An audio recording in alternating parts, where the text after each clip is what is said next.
A spike in property values brings with it higher property taxes. That is, except for some older Mainers who, starting this fiscal year, will be able to apply to have their rates frozen. But the program has already seen unintended consequences. And as News Center Maine's David Guilford reports, a bipartisan group of lawmakers has already rushed to file bills and try to fix it. Welcome all to the Joint Standing Committee on Taxation for the purpose of work sessions this afternoon.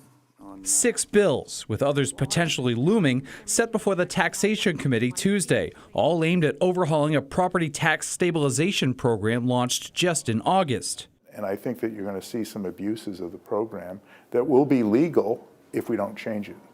Republican Senator Rick Bennett of Oxford sponsored one of the bills. The program allows people 65 and older who have owned their home for 10 years to apply to have their property taxes frozen at the previous year's rate. That freeze can continue, but they must reapply each year.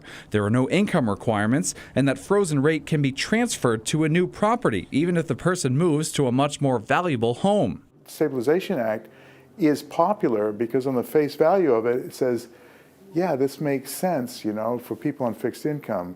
My concern are the inequities where people who really don't need the help are the ones who will benefit the most from it. While the various bill sponsors want to make sure relief is carried out properly, the workers at Maine city halls are worried the true burden of this law falls on them. We were told that it was going to be very easy, but that didn't prove to be true. Kate Dufour testified last month on behalf of all but 3 Maine municipalities that make up the Maine Municipality Association. She said towns have had to track down extensive records to prove who is eligible.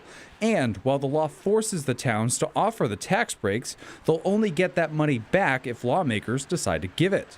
There's no guarantee, because every 2 years, a new legislature will decide whether or not to reimburse municipalities for 100%. Maine already has a homestead exemption program by which permanent Maine homeowners can get up to $25,000 off of their property tax burden. Dufour and some of the bill's sponsors argue, why not simply update that law and achieve similar results? They'll hash it all out in committee before potentially moving to the full legislature. In Augusta, David Guilford, News Center, Maine.